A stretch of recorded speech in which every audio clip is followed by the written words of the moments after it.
Good afternoon, everyone. Welcome to our webinar. We're going to give people just a couple more minutes to trickle in, so we'll get started about 1:03.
Hello, everybody. I guess welcome to analyzing the economic impact of internet.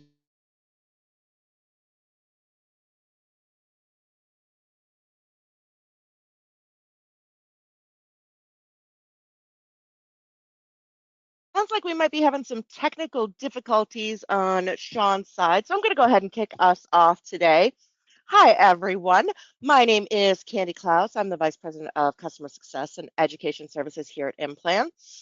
And Sean Rodriguez is our software support specialist to be joining and helping me out here today. So before we get going, I just wanted to say if you have any questions, you can feel free to raise your hand using that hand icon, or go ahead and type a question in the question box. And we will answer those either live via other members of the Education Services team, or I will answer them at the end of the presentation. So, what am I going to learn today? The first thing we're going to cover is a brief history of input-output analysis and war. Next, we're going to talk about components of a net analysis, using some public data sources, and then I'm going to walk through an example of a net analysis using MRIO and all of those public data sources on changes in US exports. So let's get started. First off, in case anyone is new to us, what is IMPLAN? IMPLAN is a name stemming from impact analysis for planning. The IMPLAN cloud platform builds on over 45 years of experience in economic modeling and analytics software. Our easy-to-use web-based software only takes minutes to create an economic impact analysis and provides interactive exploration of all the underlying data and results. IMPLAN is a regional economic analysis software and data application that is designed to estimate economic impact.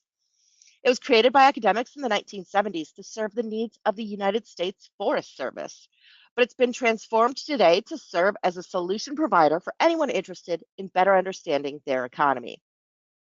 IMPLAN has been a standard tool for academic and professional economists across the US for decades.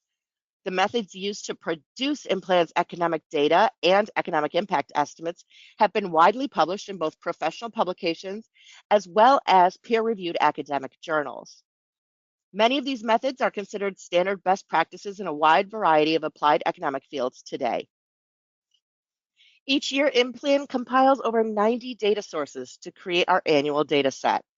This includes data from the Bureau of Labor Statistics quarterly census of employment and wages, the Bureau of Economic Analysis regional economic accounts, the Census Bureau's county business patterns, and all of this is controlled to the Bureau of Economic Analysis's national income and product accounts. So, for my study methodology, input-output analysis, if you're not aware, has been used since its inception to study the domestic effects of war and even to target disruptions in enemy supply chains. Coupled with analysis of maps, obituaries, and secret communications, input-output analysis was instrumental in pointed attacks during World War II, led by data and intelligence from economists. In the current global context, while Russia's invading the Ukraine, countries across the globe are seeing dramatic delays and interruptions in their imports and exports to the warring nations. These abrupt economic changes have both short and long-term impacts on the regional economies. This work examines the economic impact of the invasion on the United States when Russia initially invaded the Ukraine. So again, this is just the initial stages when Russia first invaded. This analysis uses the 2019 IMPLAN data. The 2020 data was specifically not used, as recall, this was the pandemic year. And you might remember all of the huge Paycheck Protection Program loans that were given out, as well as the increased unemployment benefits. Therefore, the 2020 data is not indicative of any kind of current economic landscape, so we chose to use the 2019 data. What I looked at here is the regional winners and losers in the US from the war in Ukraine using a net analysis coupled with the multi-regional input-output analysis, what's known as MRIO. Net analysis reports a holistic look at the effects that result from any change of production and spending in the economy, both positive and negative. So a net analysis involves two or more different industries. We'll have net winners and losers beyond those just directly impacted due to the supply chain and household spending effects. It's extremely useful to examine both sides of an analysis, which help frame a truer impact picture by not focusing solely on the winners or the losers. Using multi-regional input-output, or MRIO, the regionality of the economically concentrated places is maintained across the country.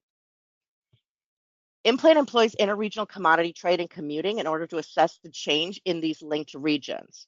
So by employing this method, none of that regional concentration is lost, but regions across the US can be linked.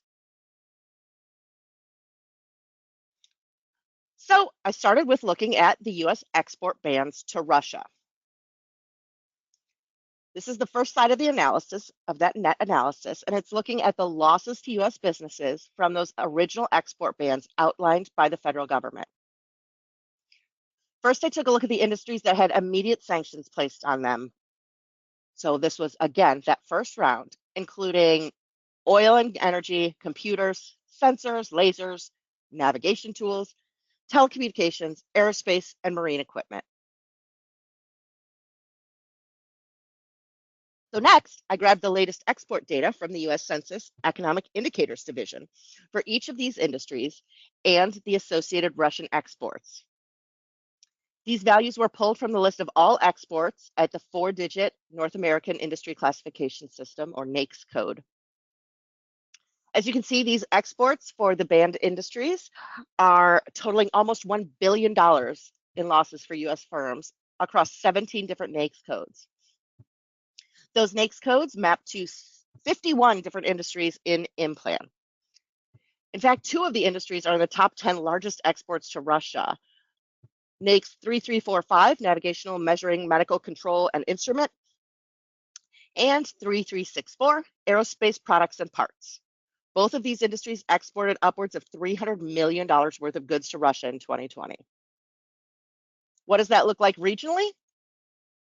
Well, you can see that on here, the largest exports to Russia, again, in that 2020 export. We can see the largest concentrations were in the states of Texas, California, and Washington. Each of those exported over $100 million in goods to Russia in 2020, and 10 states actually exported over $50 million.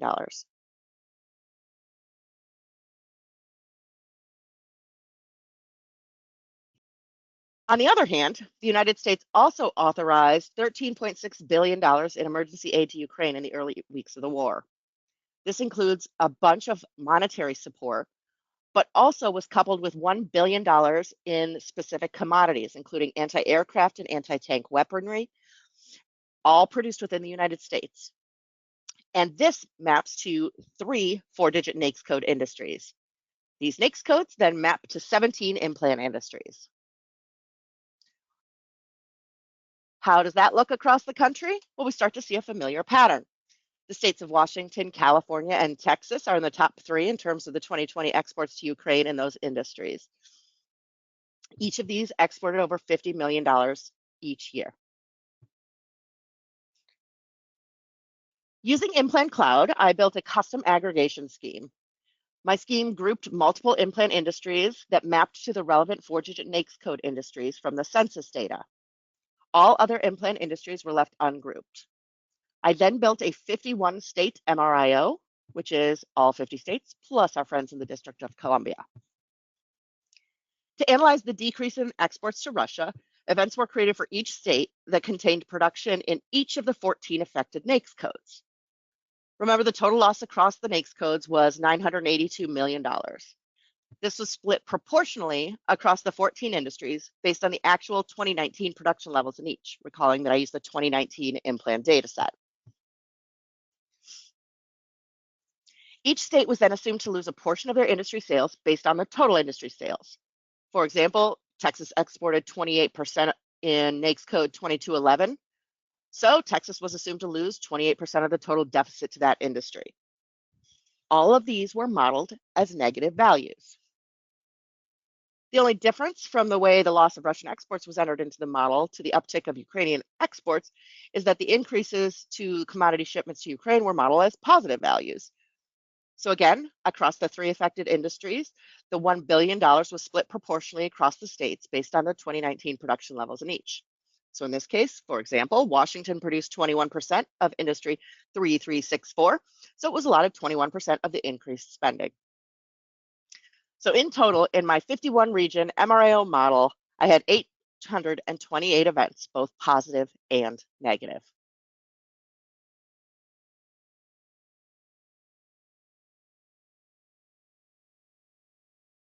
While this is in no means intended to be a comprehensive examination of the effects of the war in Ukraine on the American economy or on global supply chains, the hope was that by looking at these initial stages of the invasion, we could see how what seems to be almost a dollar for dollar loss in exports to gain in domestic manufacturing for exports to Ukraine, that subtle shift in spending patterns will show us that certain regions will disproportionately be winning while others are losing in terms of what happens at the domestic level.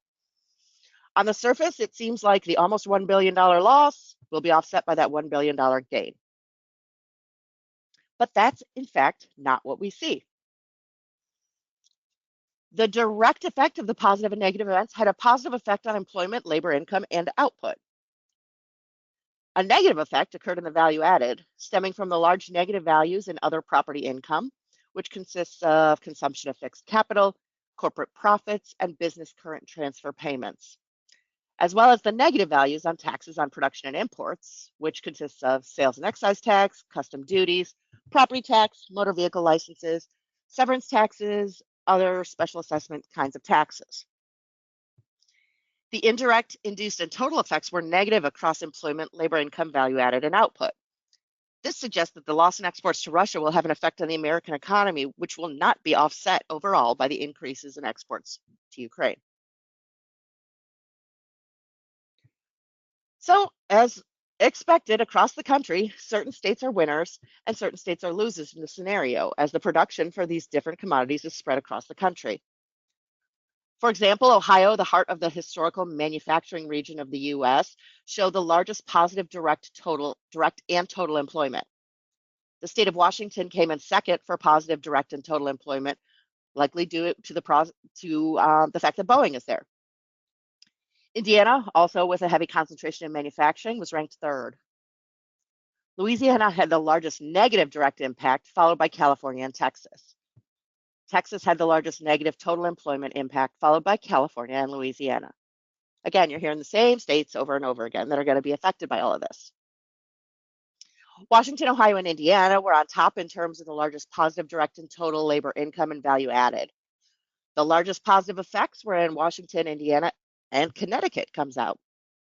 The largest positive total impact was again in Washington, Ohio, and Indiana. Our losers in this case, Texas, California, and Louisiana. Interestingly, as you start to dig into some of the additional results, Ohio had the smallest effective output per worker value of only 161,000 per person. The effective output per worker for Texas was 14 million.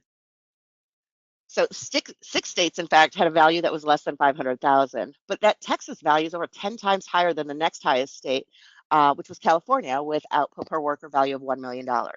So this at least partially explains the rankings of these states so prominently in the results. The multipliers in this study also tell an interesting story. The largest ones, not surprising, Texas, California, and Wyoming, generating those negative results. Texas was again a weird anomaly with this, with an employment multiplier of 78 due to a very small direct loss and significant indirect and induced losses because of the supply chain located within the state. California and Wyoming were both over 7. The three with the lowest employment multipliers were Kansas, Wisconsin, and Ohio, all just over 2, but still generating positive overall results. The largest multipliers for labor income generating the negative results were Wyoming, Mississippi, and Minnesota. The smallest labor income multipliers were in Connecticut, Washington, and Kansas.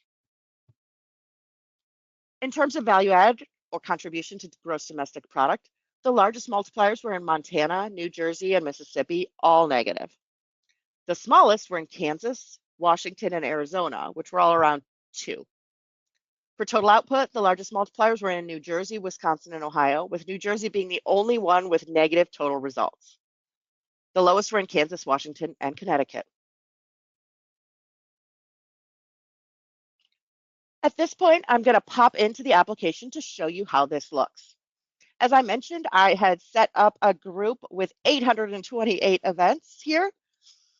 I have 51 states on my right, and all of my events. I can use my filters to filter and just show you, let's look at Texas. So here we see just the events that went into the Texas group. Over here, you can see there's 17 events. And here they are, a bunch of negative events flowing into the state of Texas, but offset by some positive ones as well at the bottom. So 3 industries actually saw a positive impact from increased potential exports to Ukraine. So for each of these states, all of the data was dropped in for their respective events, and the results were run. Not going to lie, this took a bit of time to run. If we look at our results right here, I have Texas filtered so we can see how it looks. This again is showing everything that happened in Texas. So part of the supply chain coming from one of the states that was winning, like Ohio, that's supplying pieces of their manufacturing equipment from the state of Texas is going to show up in this result as well. So we can see overall loss in employment, labor income, value added, and output, as well as across all the levels of taxation. And this could be done for any one of the regions we wanted to look at here in our results.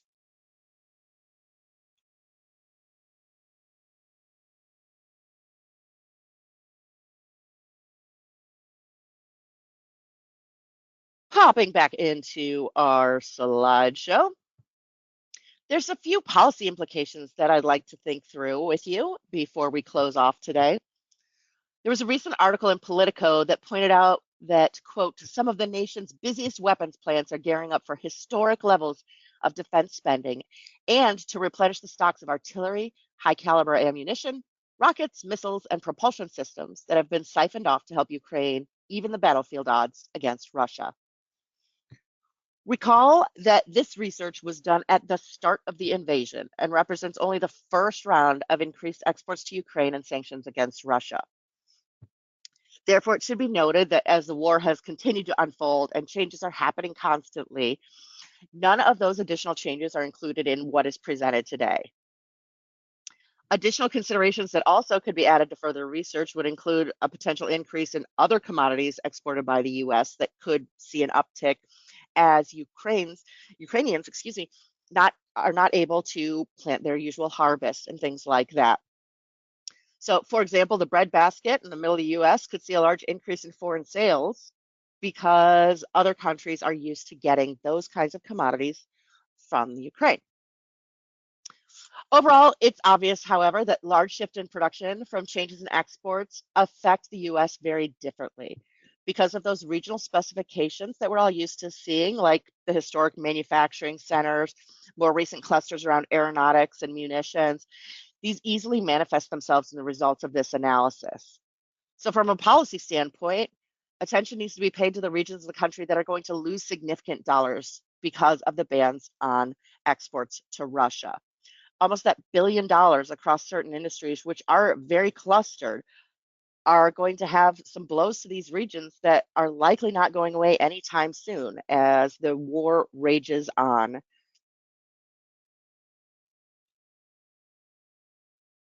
With that, whoa, I went clearly too fast. Again, if you have a question, you can raise your hand and we will call on you or post something in the question box. We're always open to hearing what you would like to hear about in future webinars. So email support@implan.com with all of your ideas. If you'd like to get a demonstration, you can schedule one of those at implan.com/demo or email sales@implan.com.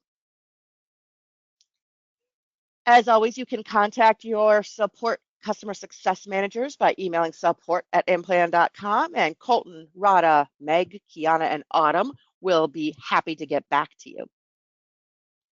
Our 24/7 assistance site, support.implan.com, is always available to you. The bottom left, IMPLAN products, is where you'll find recordings of all of our webinars, and as soon as this one is processed, this one as well. And recall in the bottom right, you can post in our community and openly ask a question to anyone, including IMPLAN staff and other users, to answer for you.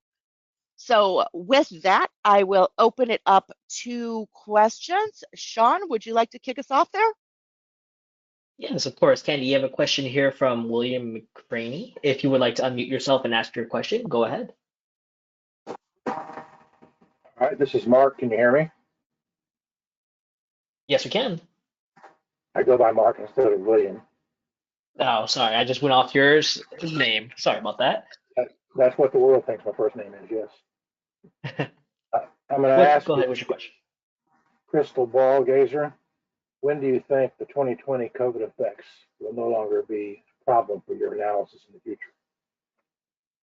So in terms of the data year used for analysis, unless I am analyzing something that happened in 2020, I am not using that data set. We are planning to have our 2021 data out no later than December 15th.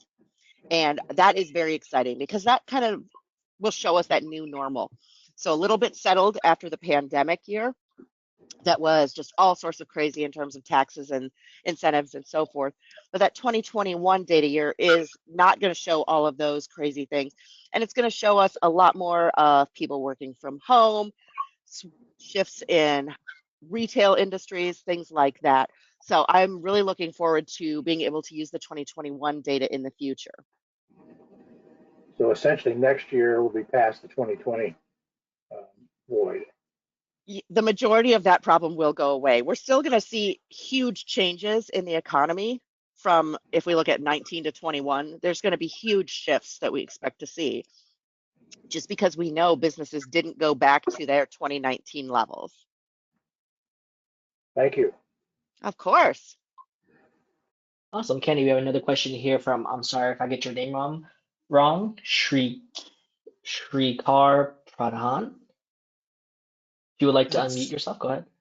that's correct. I am Srikar Pradhan. I'm calling from Virginia. I work in Cadmus. Um, Thank you for the presentations, but a couple of things. I have two questions. The first question is, can I take this analysis as something like a trade disruption because of Ukraine war between on the impact on the trade between US and Ukraine? Is that something analogy that I can think about it looking at those results? That's question one. The second question is this analysis or that does this implant analysis results going to capture some of those global effects that we are seeing that's coming out of Ukraine war, like a couple of things like impacts on dollar values that making the U.S. economy, strengthened, which is a results that we are seeing today coming out from Ukraine war. The gas pipelines disruptions that's affecting Europe's economy and how that's going to affect the U.S. economy. So those things, I don't think this is being captured in this present analysis. Is that something? Is that correct, or how do we think about this? A little bit of reflection on that would be really appreciated. Yeah, you're absolutely right. So this is just looking at those changes to trade between Russia, Ukraine, and the US. So again, when this research was done, it was very early on, and we didn't know what was going to happen yet in terms of additional supply chain disruptions, energy crisis, the gas crisis that we all saw at the pump this summer, things like that. Those things absolutely can be modeled in IMPLAN. They just would be additional events that we'd go ahead and add in as part of the analysis. So I think in terms of your first question, yes, this is exactly what this is. It's just looking at the differences in how trade is going to be affected because of the war. And there are things that we know now and things that we won't know for a couple of years that are going to be huge changes that happen in the global economy because of this war as well. So we'll have to keep watching and see how that plays out in order to figure out exactly what happened. But I mean, as with everything, we won't know exactly how it affected the economy until the completion of it and all the data is analyzed at that point.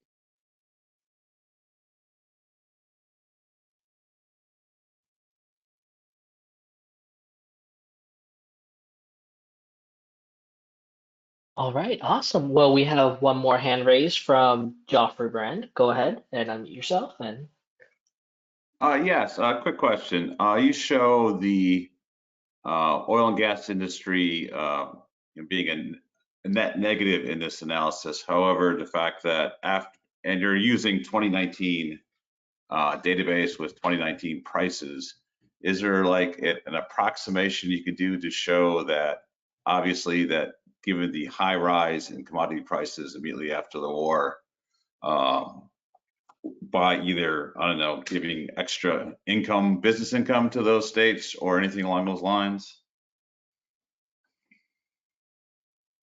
So that's a good question. So you're right. I used 2019 and I used a 2019 model, 2020 data, inflated all of that to 2022 for the analysis. So it would all be equal year dollar, just to start there, because we always want to make sure that we're looking at apples to apples comparisons in terms of dollars that we have.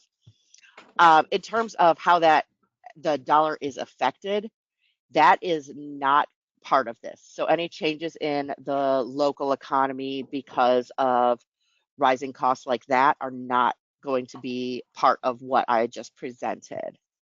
I was more That concerned about the not the cost of the economy. I was more concerned about the additional income from the oil and gas sector. right. So that becomes as like a secondary wave of what happened with the war, right? When it wasn't just, Russia's been doing something over in Ukraine, things are getting weird. When a full-blown war broke out and people weren't taking the Russian gas off the market, increased prices in US gas and so forth, none of that is reflected in what I did. again, because this analysis was done in the spring, to be honest with you. And so what we could look at, knowing more now, is what we think would be happening, because we've seen that big uptick in sales. As I mentioned, general commodities like agriculture has seen some upticks. Some planned plantings that weren't going to happen are going to happen now to offset the lack of Ukrainian exports. And obviously, oil and gas. The US oil and gas market is being bombarded with sales because of other sanctions against Russia as well. So, yes, we could absolutely do that as part of the analysis. And I think that is a fantastic next step that I'd like to see done.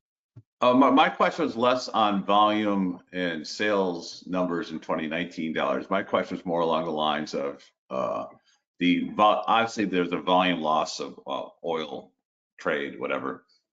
However, you know, what remained was at a much higher income level. I mean, because the relative price of oil, not so much natural gas in the U.S. went up very high. And is there a way to reflect that in IMPLAN by adding extra, I don't know, extra business income or something along those lines? So I wasn't really talking about. Yes. So you're saying that the price of oil going up is By a lot. Yeah, right. So what we could look at then is additional income coming into the oil and gas industry. Yes, that's what I was trying. Is there a way to do Yeah. that? Oh, absolutely. So we would just need to find values for what we think those new exports would be. And again, that's not just Russia and Ukraine, that's all other countries.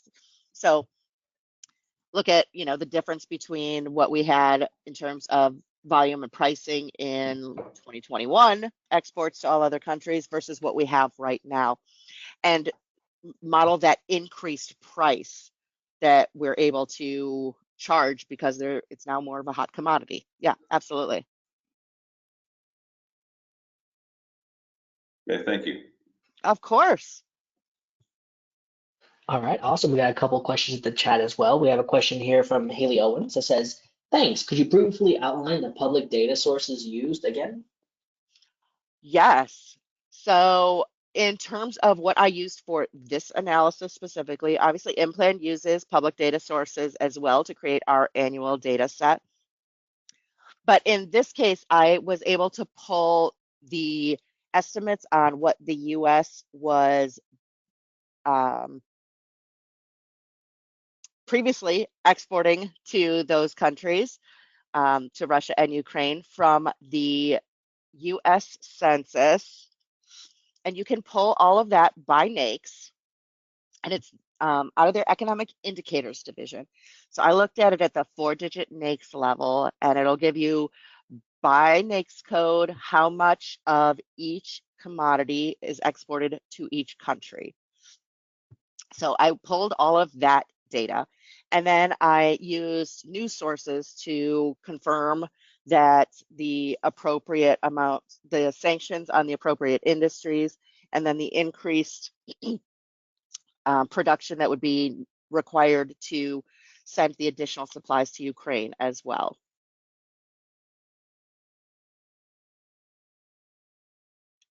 Awesome. Well, we hope to answer your question there, Haley. We have another question in the chat from Oladipo Oladapo. Can you quickly dive into the demonstration on how you did your modeling? Yeah, absolutely. So I did some work in Excel before I popped into IMPLAN, organizing all of my data. But basically, in terms of how I put it into IMPLAN, I used the event template to upload everything. Just copied and pasted right into an Excel template. And then I named everything what everything would be. So this was NAICS code 3241 to Russia, and it's negative. And that's industry output event in petroleum and coal products with that negative 3 million here. And one of the great new features that we have in IMPLAN is these tags. So in the event template, I tagged each one with their state. So that's how I can filter for whatever I want to look at. Like if I just want to see the events that happen in Arizona, for example, here they are. Whatever state I wanted to look at this way. So it was easy for me to then say, okay, show me let's look at a small one, DC, right? You see super small numbers because they are not big in terms of manufacturing any of these items. And then I was able to grab all of these and dump them over into my DC group, wherever that one is on the right here. And then just run it using the MRIO click box right here, one of our most powerful features that we hide right there. That's linking all 51 of these regions together. So the spending or lack of spending in DC is going to bounce around the other 50 states as well. So that's pretty much how all I had to do to set it up. From the region screen, that's pretty easy too.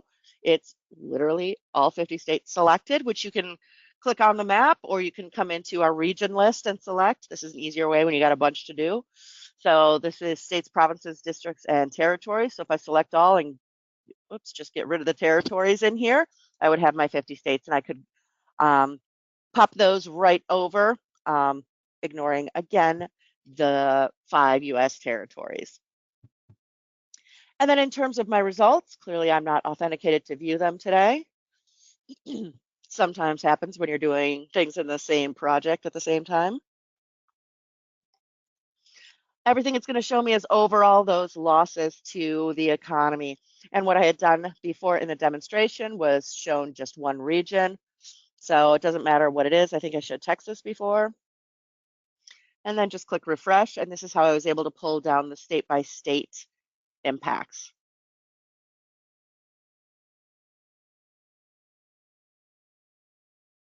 Awesome, awesome. Well, we hope that answered your question. We have another question in the chat that is, what is the data source of the negative export value for those sectors? So what I looked at was the list of commodities that were being banned from exports to Russia. So I forget off the top of my head, I could go back in the methodology and see how many there were in that list, but quite a few things that were banned, no longer being able to export from the US to Russia. And then I looked at what the most recent census data had for the values for those exports. So it was, according to them, the most recent data they had was 2020 domestic exports. So then I split that across proportionally in the 2019 data set.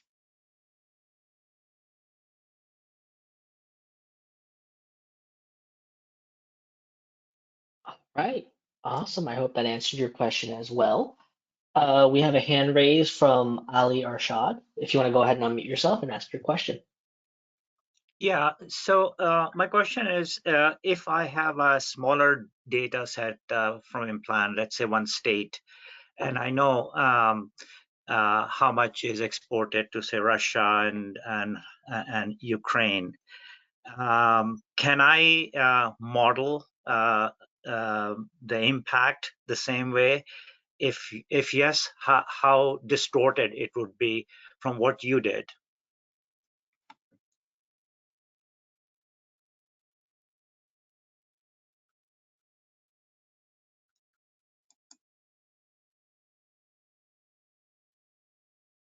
Hi there. Sorry, I was talking and I was on mute.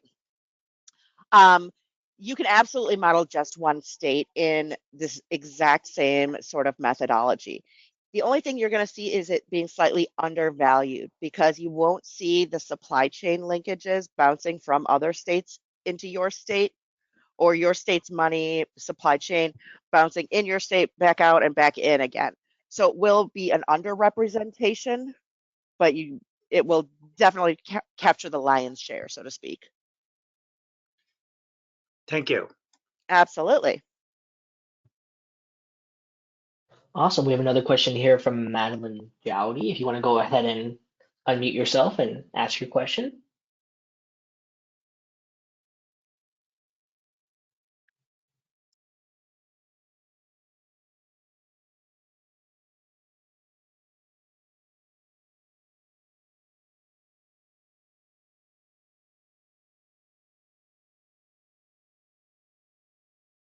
I see that you are unmuted, but I can't exactly hear you.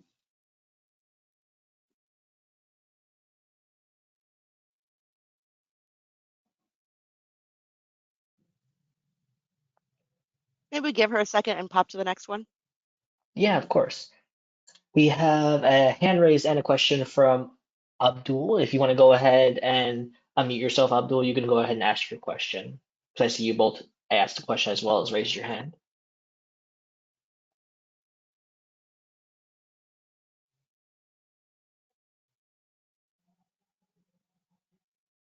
Abdul Morir.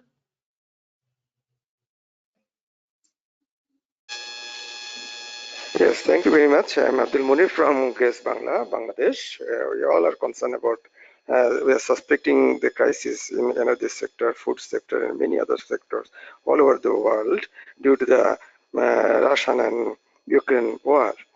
My point was that is that this platform would recommend any thing to think about the alternate energy resource from nature, some new project support and some new production to back up the crisis in the coming 10 years. Any recommendation, any proposal, or any opportunity to think? Yeah, absolutely. I think there's huge opportunity for alternate energy sources to step in, not only in the US, but across the globe as well, to offset. We know Russia is a huge exporter in general of oil and gas. And if that stays off of the global market, there will be places across the world that are looking to be able to make that energy domestically. So looking in terms of other energy sources will absolutely be a part of it. One thing you can look at in the IMPLAN data, which is fun too, I'm going to go ahead and get rid of my filters here. And then I'm going to pop over to Then the thank you. environmental tab. And this will actually Yes. show us the environmental impact, which is, if you think about it, kind of crazy that it's negative. So actually, this overall, it hurts the economy in certain places across the country. It's actually better for the environment in terms of the industries that are initially affected. Those are giving us a better outlook in terms of the environment. So there may be some planning or some opportunity too, but the question is how we can apply it is in a coordinated way in the developing country or all over the other nations who are affected by this war, and how we can integrate all the things for the development of mankind and for our future generation. Absolutely. Yeah. And we could also look at what a shift would be or additional production could be, not only in traditional fossil fuels, but if we wanted to examine something like the solar industry. IMPLAN breaks out the energy into 8 or 10 different industries. So we can look at solar, wind, geothermal, etc. So it might be fun too to look at what does it look like if we increase exports from the US in terms of various types of production. Okay. Then can we expect some new plan, new proposal, new scope for alternate source from this platform as a message to all the entrepreneurs all over the countries in the world for, for participation and contributing in the to meet up the crisis? Yeah, the software isn't going to tell us exactly what needs need to be met across the globe in terms of offsetting the lack of Russian exports. But what we could look at is making some estimates on how the US specifically could help by ramping up their energy production, not only in terms of fossil fuels, but across different means like wind and solar. Okay. Okay. Thank you. Thank you Sure. very much. Awesome, awesome. Well, we have one more question down here from Mark McCrane again. Go ahead and unmute yourself, Mark. It's all you. All right, thank you. Can you speculate as to the reasons for the war being seen as better for the environment? It's usually because the industries that are seeing the losses are dirtier industries, so to speak. So they are more polluters, they're using more fossil fuels, things like that. Thank you. Sure. All right, Candy, that's all the questions that we have so far. So let's get out of here whenever you're ready. All right, everyone. Thank you so much for joining us today. And again, if you do have any other questions, please feel free to email support@implan.com and one of our economists will get back to you. Thank you again, everyone. Have a wonderful weekend.